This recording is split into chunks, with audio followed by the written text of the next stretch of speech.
Beleza, gravando. Então, só para me apresentar novamente, eu sou o Lucas, estamos aí junto com o Júnior, né?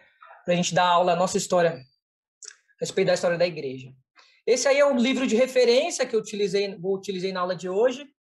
E aí vai ter algumas páginas que vocês vão verem durante os slides, caso alguém tenha curiosidade de procurar no livro, de onde essas informações foram retiradas, né?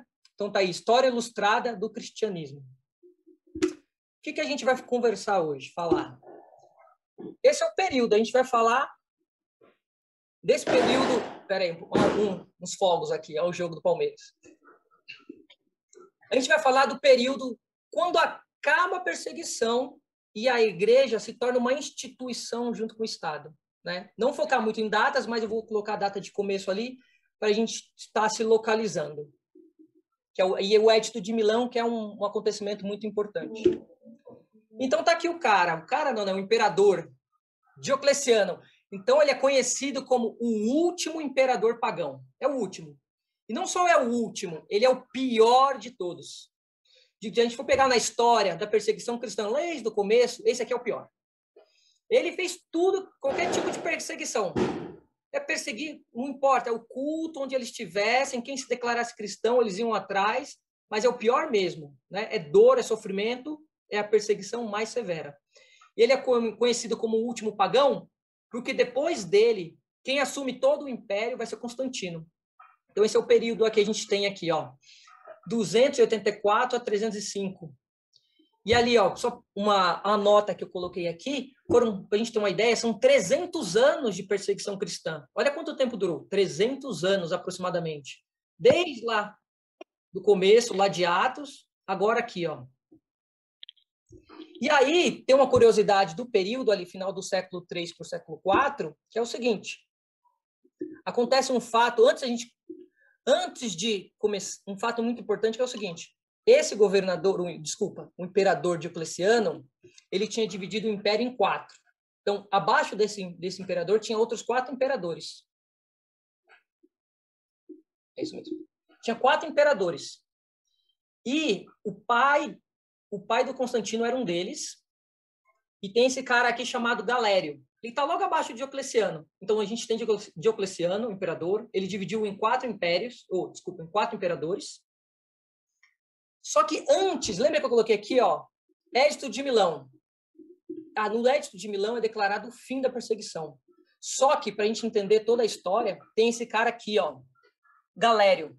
Galério era um dos tetrarcas. Até coloquei o nome aqui para não esquecer, ó. Império em tetrarquia. Então são 4 imperadores. Acima está Diocleciano e abaixo está esses 4. E um deles é o Galério. A história pontua que é no Edito de Milão que tem o fim, né? Acaba o fim da perseguição. Só que foi esse cara, começa com esse cara aqui, ó, com este imperador, o Galério. Então olha só que interessante. Começa aqui porque, ó, no leito de morte dele, ele se arrepende, né? Então a gente tem Diocleciano, 4 imperadores, e um deles é esse Galério. Os outros, depois eu vou dar uma mencionada. Aí no leito de morte, olha o que ele fala, olha que importante essa declaração aqui, ó, em 311. Portanto, movidos por nossa misericórdia, a ser benévolo com todos, cremos justo estender também a eles o nosso perdão e permitir-lhes que voltem a ser cristãos. Olha só, o maior perseguidor de todos colocou abaixo dele um imperador que no seu leito de morte se arrepende das perseguições, no leito de morte. 5 dias depois ele morre, mas no seu leito de morte ele se arrepende. E olha ali. E é aqui que começa. E nesse o fim da perseguição. É o início do fim, né? O Galério, ele começa a ter simpatia pelos cristãos. E aqui um fato importante, com esse édito, né? Com essa palavra dele aqui, ó. As prisões e predeiras foram abertas. Então começa aqui o fim. Diocleciano, Galério, um tetrarca. E a partir dele começa a simpatia com os cristãos. E eu coloquei bem embaixo, vocês podem ver as referências, né, da página em que se encontra. E aí a gente entra nesse cara extremamente importante, que é com ele que acontecem grandes mudanças, né? Então, o Edito de Milão, ele sinaliza o fim das perseguições. Ele sinaliza, realmente ele sinaliza historicamente. Mas tudo começou com Galério. Diocleciano, ou Constantino, é filho de Constâncio Cloro, que era um dos 4 tetrarcas. Tetrarcas, né? 4, ele era um deles. E no final desse período, que é um período curtinho lá de problemas políticos, o Constantino assume todo o império, e todo o império começa a ser dele, né? Então, historicamente, a gente fala Diocleciano e Constantino, mas nesse período teve essa tetrarquia, né? E aí, o Constantino assume todo o império, ele assume todo o império. E aí é onde ocorre o Edito de Milão. Acontece com o próprio Constantino, nesse período, em 313, ele assinala. O que é, para a gente entender primeiro, o Edito? Eu coloquei logo abaixo aqui para a gente entender o que significa um edito ou edito. Que é o seguinte: preceito legal, ordem assinada por autoridade superior e publicada para obediência de todo o povo. Então, aquilo que um imperador declarava é conhecido como um edito, no sentido de ordem pública que todos deviam conhecer e obedecer. E a partir do Edito de Milão, lá as prisões são abertas, o pessoal sai da pedreira, mas aqui com o imperador Constantino, as igrejas são devolvidas, os cemitérios são devolvidos, as propriedades dos cristãos, né, são devolvidas. Até então, não. Até então, era uma simpatia. Até coloquei, ó, simpatia aos cristãos. Até então, era só simpatia. A partir de Constantino, as coisas mudam muito mais.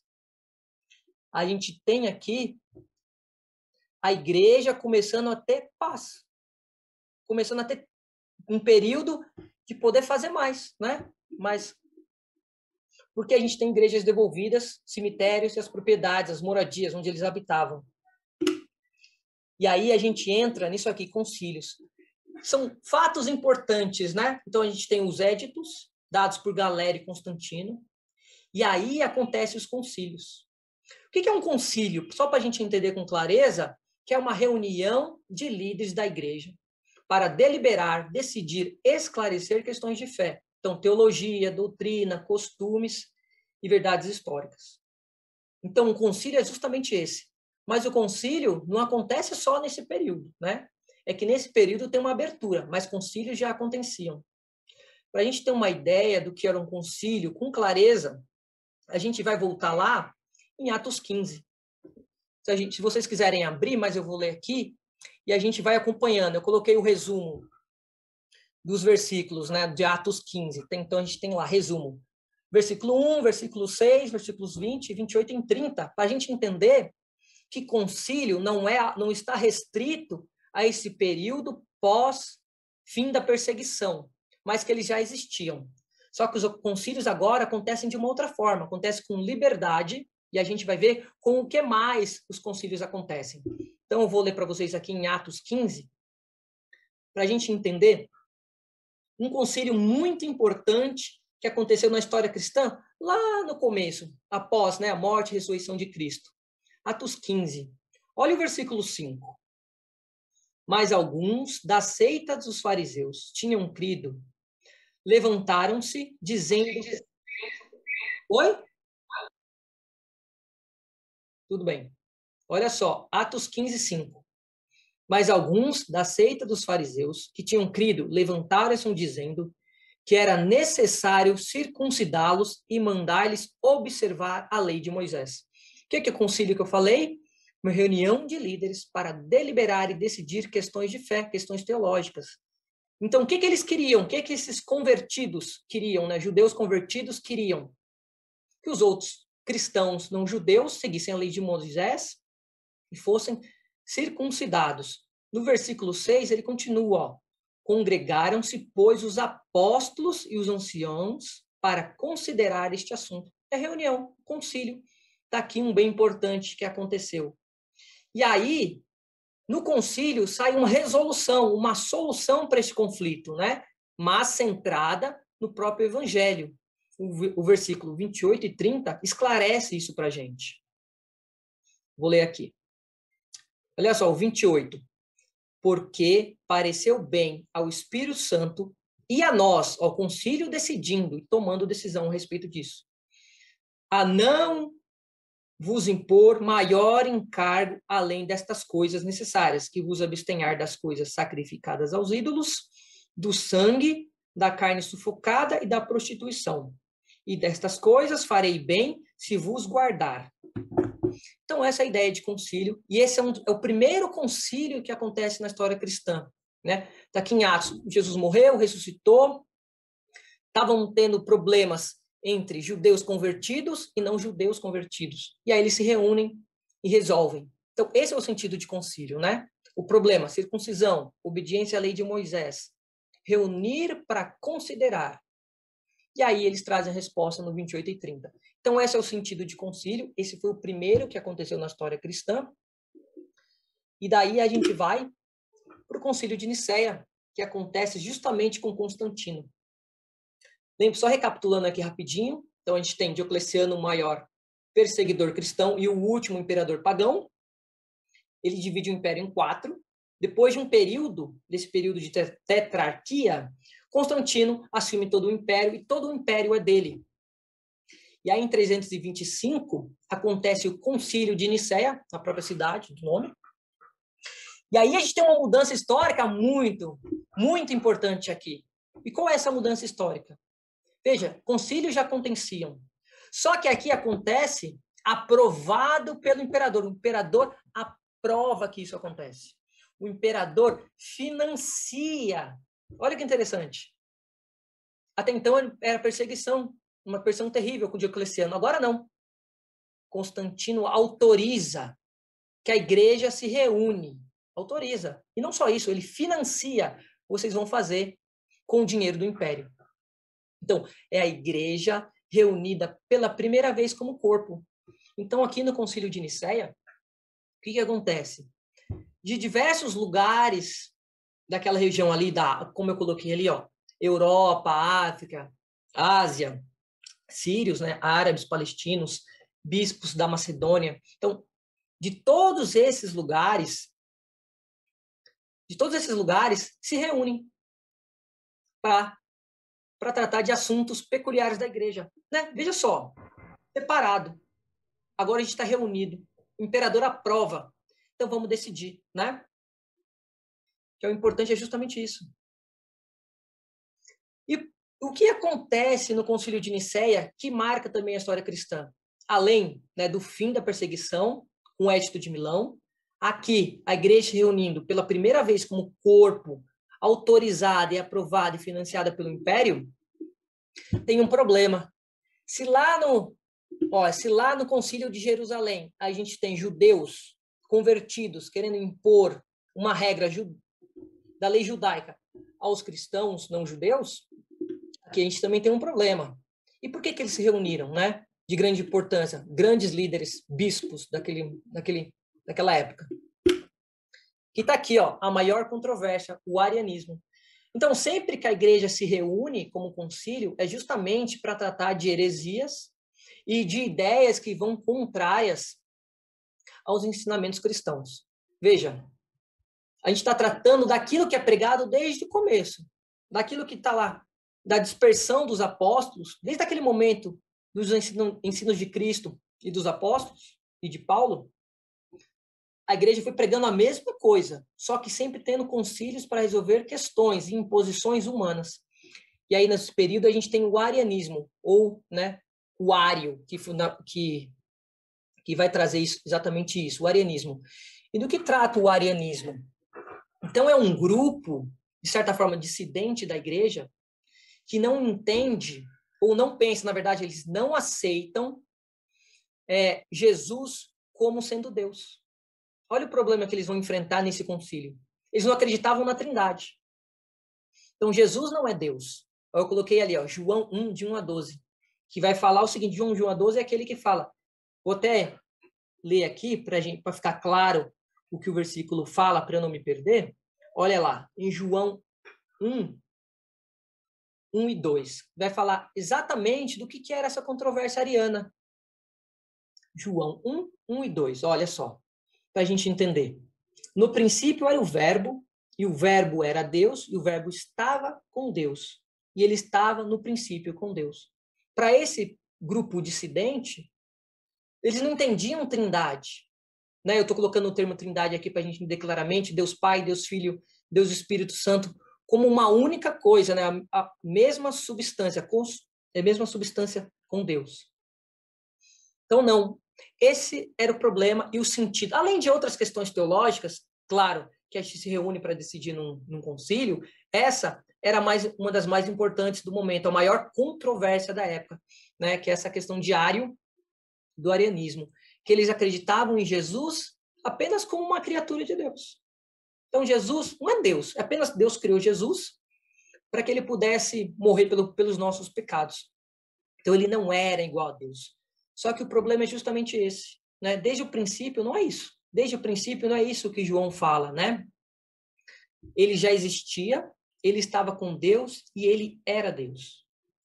E aí, dando continuidade a isso, qual é a resposta que a gente tem com relação a isso? O que a igreja traz, o que esse concílio traz em resposta a isso? Né? Justamente eles chegaram nessa questão aqui. Uma criatura não pode salvar outra criatura. Não pode uma criatura criada por Deus salvar uma outra criatura, não. A não ser o próprio Deus. Somente Deus é capaz. E ele traz essa resposta não agora, mas trazendo já da história, do que a gente já viu lá dos pais da igreja, defendendo o evangelho, trazendo a mensagem justamente disso, né? Que Jesus é Pai, Jesus é Deus, né? E aí tem isso aqui, é um credo. Então eles se reuniam nesses concílios, ao final desses concílios eles produziam um credo, eles produziam um texto específico, né? Que trazia a ideia, o resumo do que era aquele entendimento. E aí eu trouxe um pedacinho do credo niceno, que foi feito nesse período, em resposta a essa questão de Ário, né? De que Jesus não era plenamente divino, que Jesus não era Deus, ele era apenas uma criatura. Então, olha só o que diz o credo niceno. Creio em um só Deus, Pai todo-poderoso, Criador de todas as coisas, visíveis e invisíveis. Ó, em um só Senhor, Jesus Cristo, Filho de Deus, gerado como unigênito do Pai, da substância do Pai, Deus de Deus, luz de luz, verdadeiro Deus de verdadeiro Deus. Olha só, gerado, não criado, consubstancial ao Pai. Eu tirei um pedacinho que ele é bem maior, né? Mas a ideia é só deixar claro do que ele está falando aqui. Então, ele é gerado, ele não é criado. Ele vai deixar claramente. Jesus não criou uma nova, Deus não criou uma nova criatura ser Jesus. Não. Ele possui a mesma substância, né? Deus de Deus, substância do Pai, unigênito do Pai. É isso. Então, esse concílio vai tratar justamente, além de outras questões teológicas, da própria igreja. Veja, a igreja se reuniu pela primeira vez financiada pelo Império. Então, ela precisava se organizar agora, se organizar mesmo. Só que, além de se organizar, tinha que enfrentar esses problemas, né? Esses pensamentos dissidentes, que era muitas vezes contrário. E o principal, a maior controvérsia da época era essa questão de Ário, né? Essa ideia de que Jesus não era Deus. E aí, a gente vai chegar nesse cara aqui, ó. Deixa eu só dar uma olhada aqui. Se eu coloquei... Tá aqui, não, tudo bem. A gente vai chegar no imperador Teodósio. O que acontece? Se a gente tem aqui com Constantino, a primeira vez que a igreja se reúne, né, como corpo, financiada pelo Império, com o dinheiro do Império, tem o dinheiro do Império, financiada pelo Império, a gente tem, logo após Constantino, esse outro imperador aqui, ó, o Teodósio. Acho que abriu aqui, acho que abriu errado. A gente tem Teodósio. E o que eu quero dizer com Teodósio, como imperador, acontece um outro fato extremamente importante. Então, a gente vai ver esses dois momentos extremamente importantes. A gente tem um final da perseguição com Diocleciano. A gente tem, um tempo depois, o imperador Constantino assumindo todo o império e assinando o Edito de Milão, que traz a mais liberdade para os cristãos. Então, a gente tem simpatia. Olha só, nesse momento a gente tem simpatia e liberdade para a igreja, devolvendo, né? Como eu falei, as propriedades dele. Com Galério, a gente tem as pessoas saindo das prisões. Com Edson de Milão, a gente tem as propriedades sendo devolvidas. E aí a gente chega nesse cara aqui, nesse imperador, que é o Teodósio. E qual é a importância do Teodósio para a história cristã? Acontece uma coisa aqui também muito importante, que vai culminar e até em problemas. Veja, a gente tem coisas boas pelo fim da perseguição e a gente também tem coisas ruins, né, o que a igreja vai produzir por causa disso. Olha o que acontece com o imperador Teodósio em 380. A gente tem o Edito de Tessalônica e a gente tem um concílio de Constantinopla. O que acontece aqui em Tessalônica? O imperador chegou e falou o seguinte: o que o imperador falou? Só para deixar claro, sim. A igreja agora é do Estado. O que eu quero dizer é o seguinte: a igreja agora é o cristianismo agora é a religião oficial do império. Ele fala, a religião oficial do império é o cristianismo. Veja, o cristianismo estava crescendo, estava expandindo. Lembra? A perseguição, veja, com Teodósio não deu conta do recado, não conseguiu aplacar, né, o cristianismo. Por mais dura, por mais severa, por mais terrível que tenha sido aquela perseguição daqueles 300 anos, não conseguiu. Ele persistiu, e quanto mais a perseguição era mais forte, mais os cristãos se empenhavam nisso. E aí, o que eles vão fazer? Eles vão trazer para o império. Fala, peraí. Não.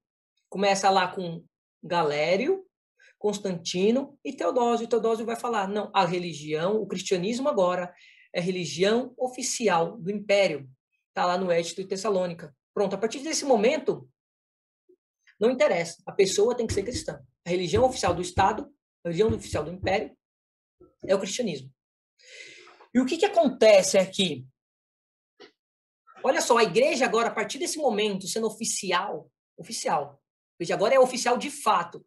Até Constantino não era de fato oficial do império, do Estado. Agora a gente tem a influência do império. Lembra que a gente viu com Milton que os romanos construíram estradas que duravam muito, que eles podiam ir para qualquer lugar por meio das estradas romanas? E que os romanos tinham uma grande influência nos povos ao redor? É exatamente o que a igreja vai usar. Influência do império para chegar onde ela quiser. Chegar com a mensagem de Cristo. E aí, não só, ele tem, além da influência, ele tem o dinheiro do império. Então, toda a riqueza que o império tem até então, tá, a igreja pode usar. Pode se utilizar justamente para promover concílios, reuniões, para construir igrejas. E olha embaixo, logo após dinheiro do império, influência do império, a gente tem a espada do império. A gente vai ter um problema aqui com a espada do império mais para frente, mas tem a espada do império. E o que é a espada do império? É a força, é o exército, é o soldado, né? É a mão forte do Estado para impor o que ela quer. Peraí, agora a igreja é o Estado, a igreja é o poder, por causa desse imperador aqui, né? E aí, o que eles fazem com isso, com esse poder todo? É para fazer teologia. Então, a igreja agora se reveste de tudo aquilo que até então era perseguição, agora pertence à igreja para fazer teologia, né? Para pregar e para levar para onde pudesse a mensagem de Jesus. E aí, nesse mesmo período, a gente tem esse outro concílio muito importante para a história da igreja, que é o Concílio de Constantinopla. E o que acontece? Você acha que acabou a questão ariana lá com o imperador Constantino? Não. Não acabou. Você acha que o Ario ia desistir facilmente? Não. Só que aqui em 318, a gente tem só voltando aqui para a gente ver. Em 325. E aqui, ó, 381. Em 381, eles põem uma pá de cal, um pé, um ponto final nessa história, dentro da própria igreja, né? Que é o quê? Põe um ponto final no arianismo. Promulgação da doutrina, né, da Trindade. Então, lá eles já tinham resolvido, mas aqui eles afirmam de vez que o que é verdade é o Cristo. Que é verdade é o quê? Que Jesus é Deus, né? Que é a ideia de Deus Pai, Deus Filho, Deus Espírito Santo, a mesma substância, né? Como está lá no credo. Eu vou ler de novo, ó. Gerado, não criado, consubstancial ao Pai, ou da mesma substância. E exatamente é isso que acontece em 381 em Constantinopla. Eles resolvem essa questão. Então, estes, da qual eu queria trazer para a gente aqui, não mirando muito em datas, mas especificamente esses fatos importantes da história cristã e do fim. Só para a gente retomar aqui especificamente e abrir para dúvidas ou perguntas, né?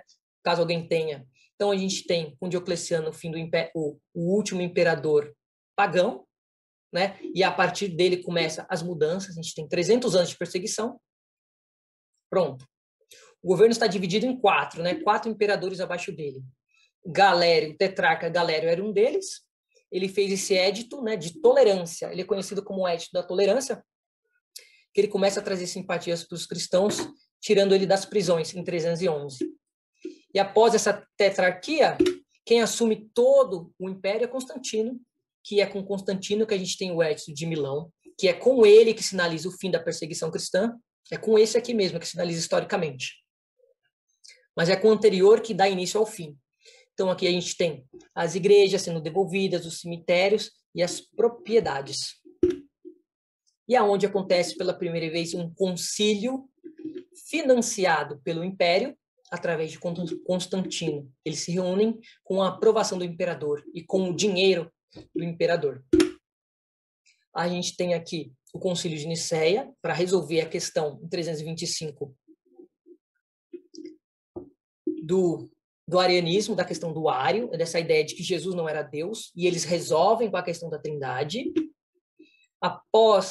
Durante esse concílio, a gente tem o credo niceno, que faz essa declaração que Jesus tem a mesma substância de Deus, afirmando aquilo que os pais e a igreja já cria. Eles não estão inventando nada novo, não estão inventando nada de novo, eles estão simplesmente afirmando o que de fato a igreja já pregava. E aí, em 380, a gente tem o Édito de Tessalônica, que transforma, ou, na verdade, ele faz com que a igreja, agora, o cristianismo agora, é a religião oficial do Império. E aí a gente tem, em 381, o Concílio de Constantinopla, em que a gente reafirma a ideia da questão de ário. Resolvida, aqui a questão é resolvida, e põe um ponto final no arianismo. De fato, Jesus é Deus, e acabou. Então, pessoal, está aberto a perguntas, caso alguém tenha. Eu quis fazer um recorte, porque a ideia é justamente essa, é contar um período e essas questões importantes da história cristã, né? Não é para ser muito maçante, marcando data por data, mas contar essa história de maneira que possa ser, né, estimulante. Então, está aberto aí a perguntas, caso alguém tenha. Vou só fechar aqui o material, mas se alguém quiser fazer, esteja aberto o microfone. Oi, Lucas, boa noite. Boa noite. Então, eu acho que, inclusive, eu acho que foi a partir daí que as coisas começaram a dar errado, né? Se eu não me engano, aí é uma pergunta que eu faço. Eu acho que o Concílio de Nicéia foi o último concílio aceito, assim, pelos nós protestantes, né, como sendo realmente guiado por Deus. Ou teve outra na frente? O Concílio de Nicéia acho que foi o último, né, que diante de todas as denominações e até igrejas não sendo da Igreja Católica Romana, é o último concílio, né?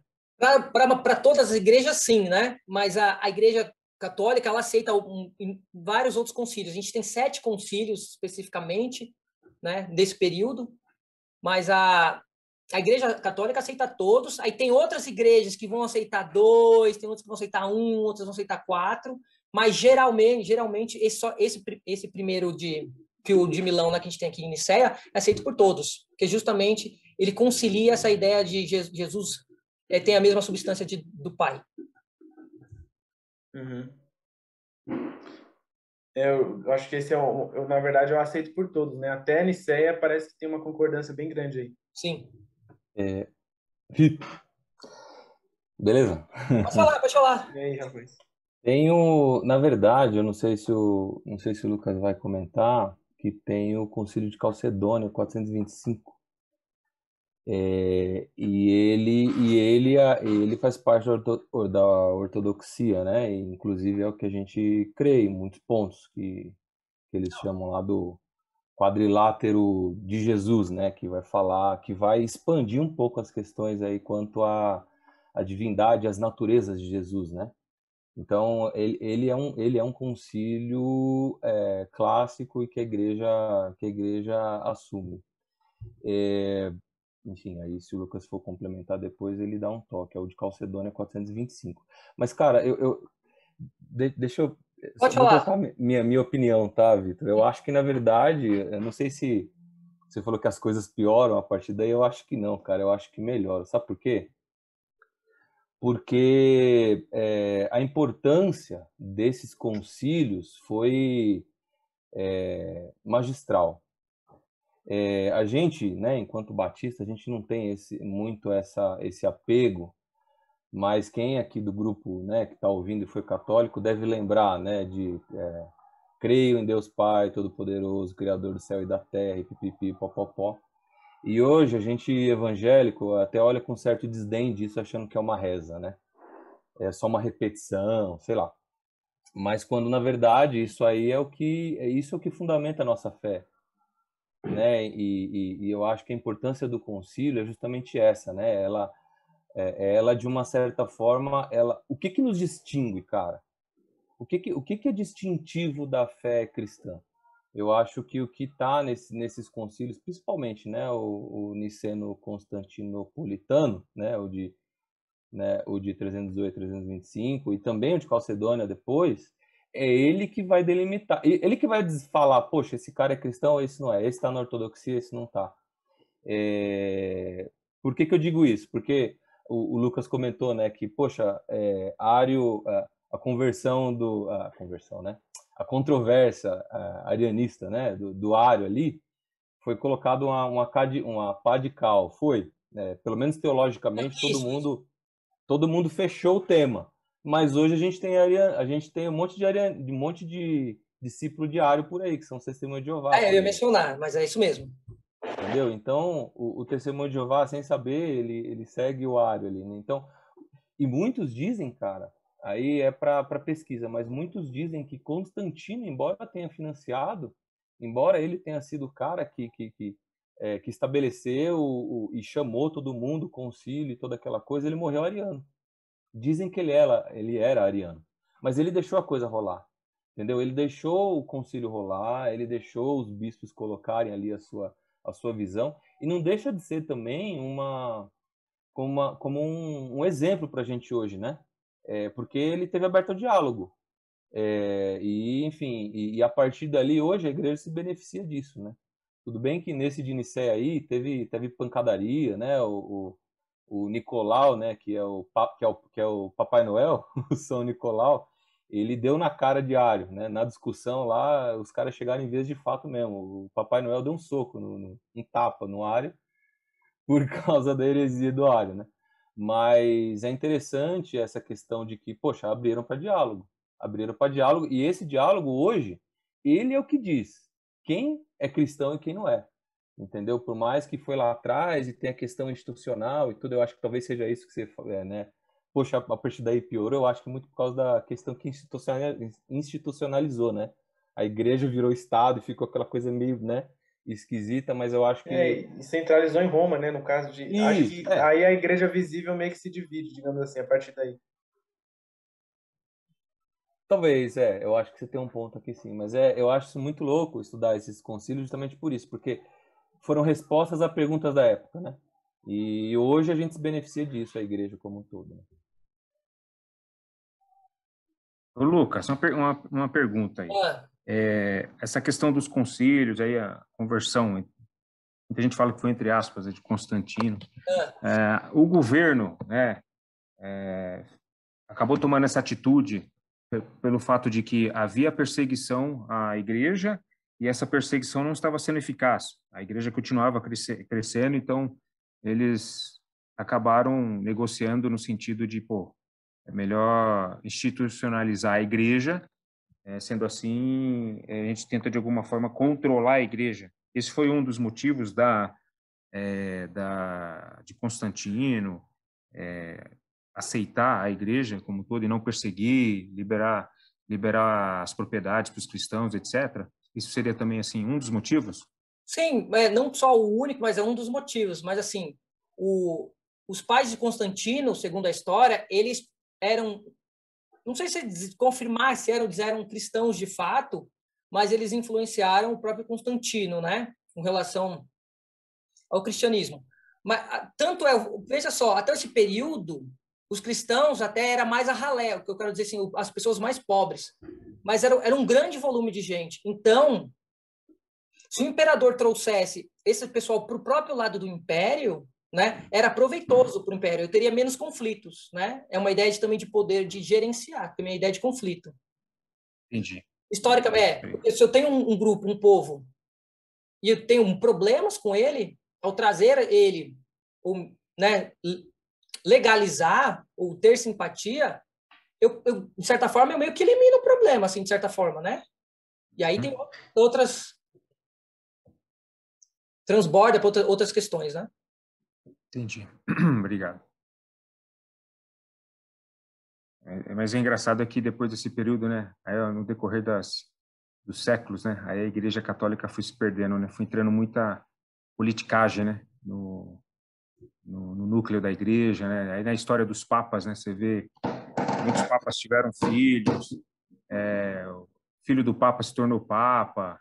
Eu estava lendo um livro a respeito dos papas, né, então engraçado que a Igreja começou a se perder, né, cada vez mais, né. Então, só complementando também com o que você disse, que o Vitor perguntou, porque a ideia aqui não é contar todos os concílios, mas, historicamente, marcar esse período em que acaba, né? De certa forma, acaba aqui. Então, a gente começa com a simpatia. É só marcar esse período. Vai como o Daniel mencionou, tem outros concílios importantes, mas a ideia é demarcar esse período. Acaba aqui a perseguição, né? É claro que mais para frente a gente vai ver tendo a igreja usando a espada para promover a guerra. Mas eu concordo com Davi no sentido, não, em si não foi ruim. Algumas questões que a igreja fez pelo fato de estar com o Estado, foram ruins. Mas em tudo foi boa, né? Porque a mensagem chegou através da força do império, né? Não a parte ruim, mas pelo fato da influência de Roma para com ao redor do mundo. Entendi. E acabou com a matança também, né? Exatamente. Nesse aspecto, né? Com certeza. Mais alguma pergunta? Estou satisfeito com a aula, viu? Boa aula, parabéns. Eu não... Boa, Júlio. Cara,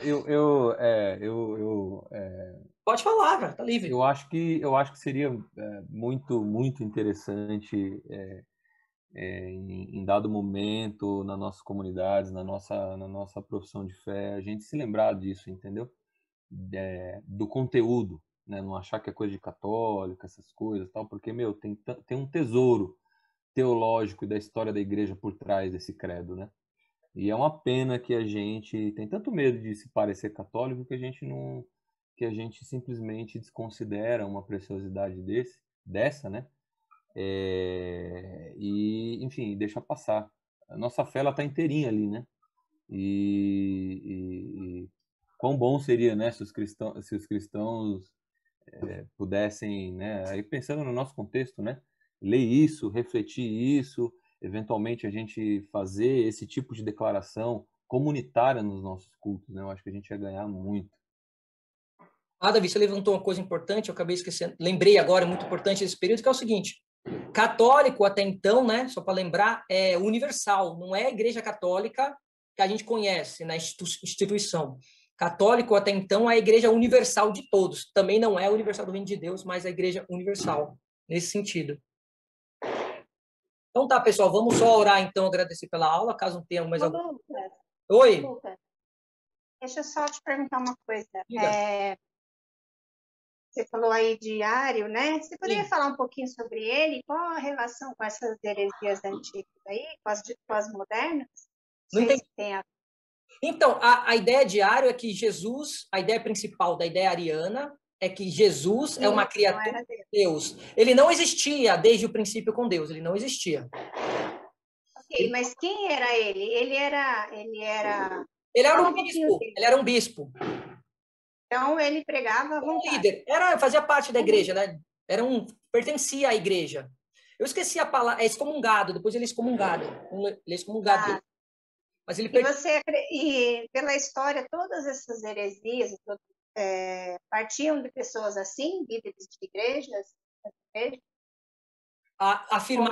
afirmar que todas as heresias vinham de líderes da igreja, não posso te afirmar. Dessas que teve os concílios? Sim, no caso de... Sim. É sempre questões... É porque assim, a gente também tem questão de...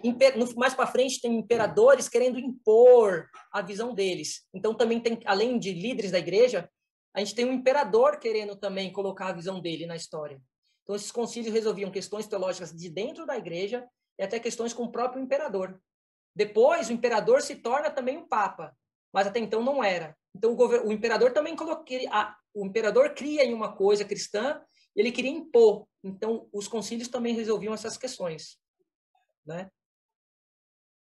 Fui claro? Então, devia ter concílio hoje, né? Então, é porque a gente não tem mais a igreja como era nesse período. Veja, era um corpo só reunido para resolver essas questões. Entendi. Hoje já, né? Isso. Lembrou tudo. A gente tem lá... existe até perdeu o controle, né? Existe até algumas tentativas, Rosângela, né, com aquele Conselho Mundial de Igrejas, né, onde eles tentam, de uma certa forma, resgatar um pouco do espírito dessa época. Acho que a grande questão, eu acho, que envolve aqui, nesse momento aqui, que a gente está falando, nessa época aqui, 320 e pouco, tudo, ainda não tinha acontecido o racha, né?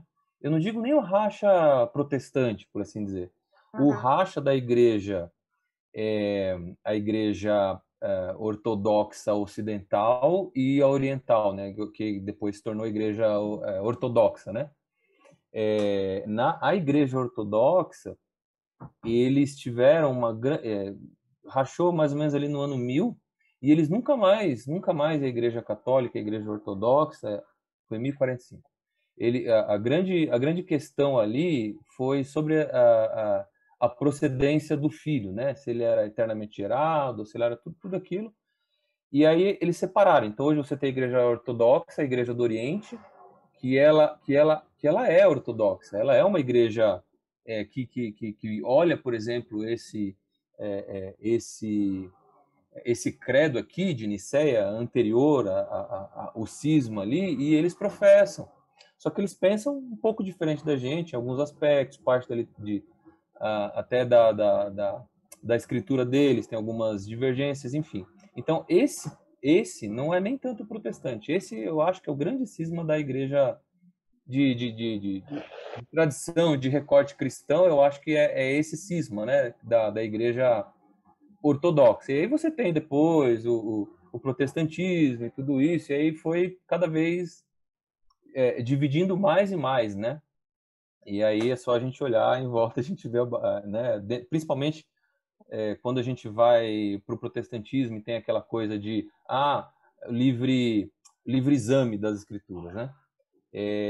Na verdade, o que os reformadores falavam era do livre exame, não da livre interpretação. Só que a galera foi para a livre interpretação, cada um interpreta do jeito que quer e cria a sua denominação ao seu bom gosto.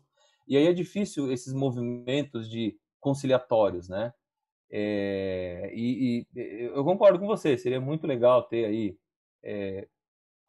iniciativas do gênero hoje, né? Mas hoje a gente tem todas as iniciativas que rolam, elas acontecem muito no esteio de uma igreja mais liberal, né? De uma igreja mais menos dogmática, assim, numa igreja mais, vamos lá, somos todos irmãos, e pipipi, papapó.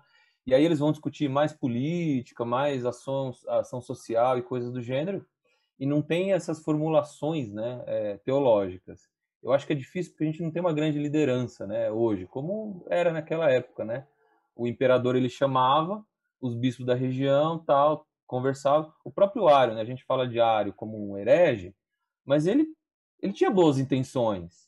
Ele era fiel, ele era a compreensão das escrituras, apesar do Papai Noel ter dado um soco nele lá, ele tinha boas intenções, né? E eu acho que da mesma forma, por exemplo, os Testemunhas de Jeová hoje, que são arianistas, que são, né, que seguem isso sem saber, né? Mas eles seguem aquela coisa de Jesus não é Deus e que é o Filho, que ele é o Filho de Deus e tudo, né? Eu acho que aí o que a gente tem que pensar é, poxa, a gente tem que estar num ambiente de diálogo, né? Sem dúvida nenhuma, mas ser relevantes ao ponto de fazer com que a verdade chegue a essas pessoas, né? E eu acho que esses concílios eles são basilares para a gente entender, né? O que é, mas o que está ali mais ou menos dentro da linha, sabe? Pensa numa estrada, você tem o guarda-reio dos dois lados e a galera se movimenta ali no meio, né? E tem várias correntes, então uma coisa é heresia, outra coisa é forma diferente de pensar, né? O presbiteriano e o batista, o luterano, tal, tudo bem, aí são formas diferentes, mas tudo dentro da ortodoxia, né? Então, batizar com imersão, aspersão, isso é questão secundária, mas Jesus morreu pelos nossos pecados. Não, isso aí nós estamos juntos, né? Eu acho que esse estarmos juntos é que é o concílio que nos fala, né? Ok, obrigada. Obrigada, Lu. Então, já temos aqui quase 1 hora. Se alguém tiver mais nenhuma pergunta, vou orar aqui para a gente terminar. Mais nenhuma? Então vamos lá. Vamos agradecer. Oi. Só um comentário, acho interessante o que o Davi falou, que faz a gente pensar nesse sentido de considerar mais a história mesmo, porque a gente lembra, né, da promessa de Jesus, que ele guiaria a igreja até o fim dos tempos. O Espírito estaria com a igreja, né? Então a gente não, como batista, às vezes tem essa condição, a igreja batista apareceu ali, do nada, a gente brotou ali, não tem, uns 2000 anos atrás, a gente não sabe, não dá valor para como Deus agiu, como Deus, por meio do Espírito Santo dele, agiu durante a história. Então, eu acho que é muito interessante da gente ter esse tipo de aula para ter realmente essa... Isso dá uma segurança, dá um conforto muito grande em ver como Deus agiu tremendamente durante a história e que, independente de época, independente de situação, sempre houver... A igreja sempre existiu. A igreja, essa igreja santa, universal, sempre existiu, vai sempre existir. Isso dá um conforto para a gente em saber e ver que Deus realmente agiu até aquele momento, até no momento e continuará junto a nós e ao nosso lado até a consumação dos séculos. Então, acho que realmente é de muita valia a gente ter esse tipo de estudo e refletir nesse sentido. E considerar a história mais, né, nas nossas vidas. Sim. Amém. Então vamos agradecer aqui. A gente está encerrando, né? Já tem quase 1 hora já. Vamos orar. Senhor nosso Deus, nosso Pai, obrigada pela oportunidade de partilhar um pouco da história cristã, tão importante, tão curiosa e muitas vezes muito agradável também, né? Guarda cada um ainda no término dessa noite. Obrigada por esse momento oportuno em Cristo Jesus. Eu agradeço. Amém.